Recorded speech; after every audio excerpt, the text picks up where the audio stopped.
प्रधानमंत्री नरेंद्र मोदी के dream project प्रधानमंत्री आवास योजना के साथ भी अभी यही हो रहा है और इसीलिए आज आपको गरीबों के हक के लिए घंटी बजानी है। प्रधानमंत्री आवास योजना का पैसा लूटने वालों की घंटी बजानी है।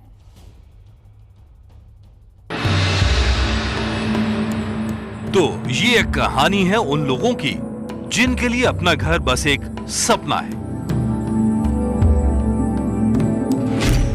क्योंकि इनकी जिंदगी तो 2 जून की रोटी के इंतजाम में ही गुजर जाती है। गरीबी रेखा से नीचे रहने वाले ऐसे लोग अपने घर के बारे में सोच नहीं सकते, इसलिए सरकार ने उनके बारे में सोचा और उनके घर के सपने को सच करने का बीड़ा उठाया। 2022 आजादी के 75 साल हिंदुस्तान के हर परिवार के पास, गरीब से गरीब हो, गांव हो, शहर हो, झुग्गी झोपड़ी में रहता हो, फुटपाथ पर रहता हो, कहीं पर रहता हो, उस परिवार के पास उसका अपना पक्का घर हो। गरीब से गरीब आदमी को भी सिर्फ विश्राम के लिए जगह ही न मिले, बल्कि मान सम्मान और परिवार की गरिमा बढ़ाने का भी अवसर मिले। हाउसिंग फॉर ऑल, सबके लिए घर, ये हमारा सपना भी है और संकल्प भी है। मतलब आपका सपना मेरा सपना है। 4 साल पहले शुरू की गई प्रधानमंत्री आवास योजना के तहत देश भर में गरीबों के लिए 2 करोड़ से ज्यादा घर बनाने का लक्ष्य रखा गया। लक्ष्य को पूरा करने के लिए फंड भी तय कर दिया गया।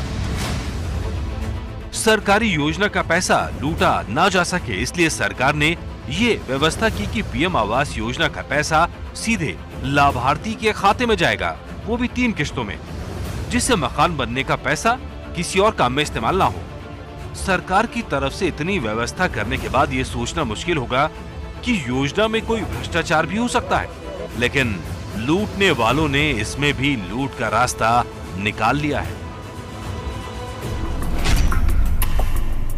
सरकारी योजना में लूट की इस दिलचस्प कहानी का सच जानने के लिए हमारे संवाददाता रणबीर उत्तर प्रदेश के बस्ती जिले में पहुंचे।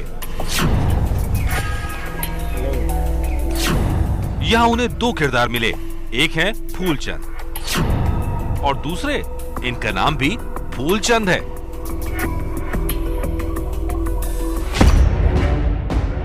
अब इन दोनों फूलचंद में एक असली फूलचंद है और एक नकली फूलचंद।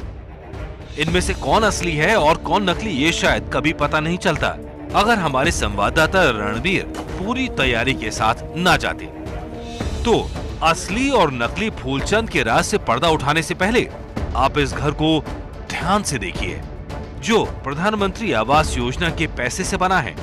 और अब मिलिए इस घर के मालिक यानी फूलचंद से। फूलचंद जी, ये बताइए कब की बात है, कितना पैसा आपके अकाउंट में निकला? तो वही आया था जो है। अब इसमें हम क्या बताएं, क्या हुआ था?